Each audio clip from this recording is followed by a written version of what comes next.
I'm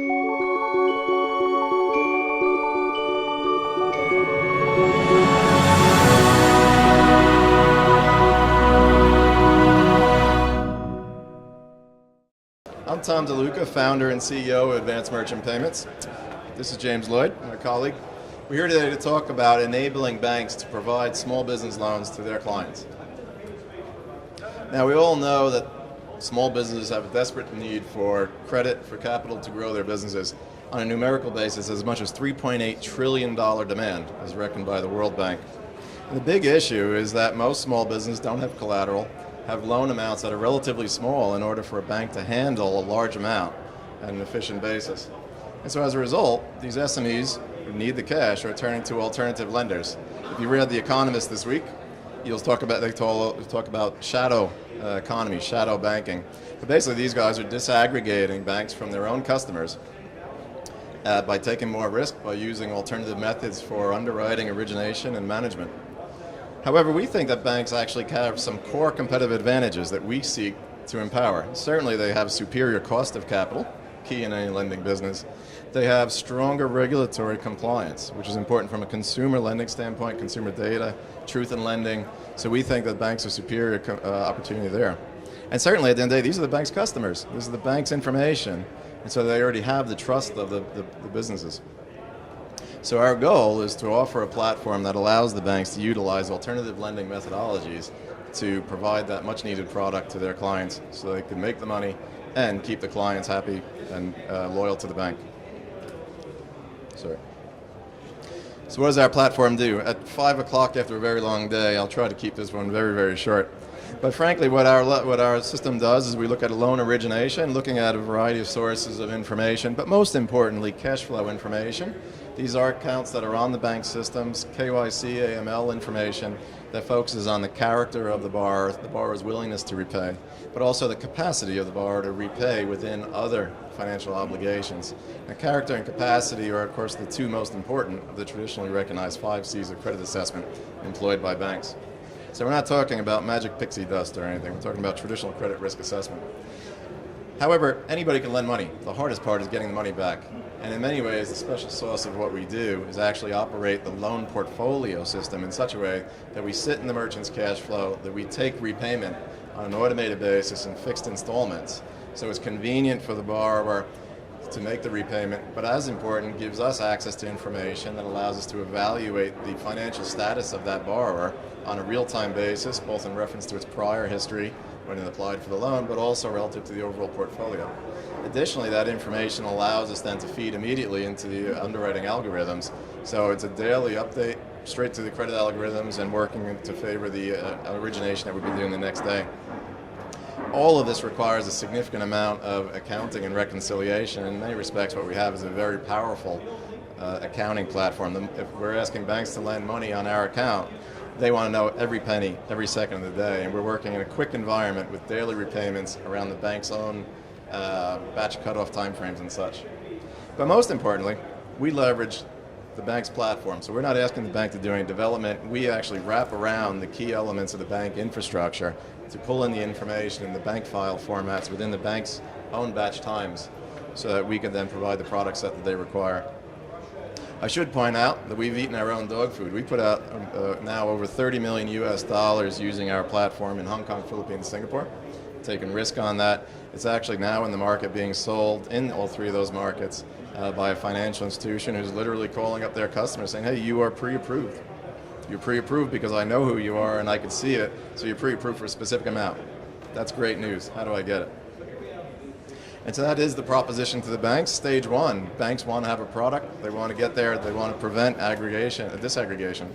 So, number 1, Mr. Bank, please call up your customer and offer them our loan. Frankly, the borrower doesn't really care where it comes from at the end of the day. What they know is that the bank provided them a product that solved their need. In that case, we're taking the risk. The bank gets a commission on that. The next logical stage in the process is that the bank could actually step up with a secured wholesale lending facility to us, the proceeds of which are used to then fund the individual loans. We take the risk on the individual loans, the bank gets its fixed income return, everybody's happy. But frankly, where this all goes is a situation where eventually the banks feel sufficiently comfortable to put their own money behind it. When they put their own money out in the market with their superior cost of capital opportunity, they'll be able to make better returns, reducing the overall retail price to the merchants. We will earn a processing fee on the back, and we're very happy to make that performance-based, putting our money where our mouth is. Who am I? Now, I appreciate this time of day when some guy gives you his own slide and all about himself. It's more than a little bit cheeky, but in this case, it actually is the business case, because I've done this before. I've done it here in Asia, and I've done it here in Singapore. As a founder of a company called Planet Payment, we built a product that, again, banks in theory could do, banks in theory should do, but banks did not do. We sold it into HSBC, was my client, Standard Chartered, BEA, Bank of East Asia, DBS, were all my clients. And today, still running those products through their platform. So the proof is there. The channels to those same banks are where we're going today. I'm sure you'd be all familiar with this. The rest of the team, we've got people from the retail banking side who, being on that side, recognize the opportunity for somebody to provide that capability. We've got people from microfinance, and there are a number of principles of microfinance that we've built into our system. We've got James Lloyd, again, product management, focusing on the operationalization of our business. We've got data analytics experts, continuing to improve all the algorithms. Progress to date, again, I've talked about the loans we have in the market, the very low default rate, respectable rate of return, similar to credit card debt. I talked about the channel partnership. We're actually working with NGOs, and by that I mean the World Bank's, the International Financial Corporation, which is actually taking our product to the emerging markets. Now, in emerging markets, SME development is one of the most important drivers of overall macroeconomic development. So we're very proud to be working in markets, and we're looking forward. We're already live in the Philippines, as I indicated, but we're looking forward to Indonesia. We're looking forward to Southeast Asia as further opportunities. Patent protection in Hong Kong, Singapore, self-funded, about to close our Series A. Most importantly, can we do it? Well, compound annual growth rate, 84% over 4 years. More importantly, we're anticipating for the fiscal year we just entered almost 300% revenue growth over the prior fiscal year.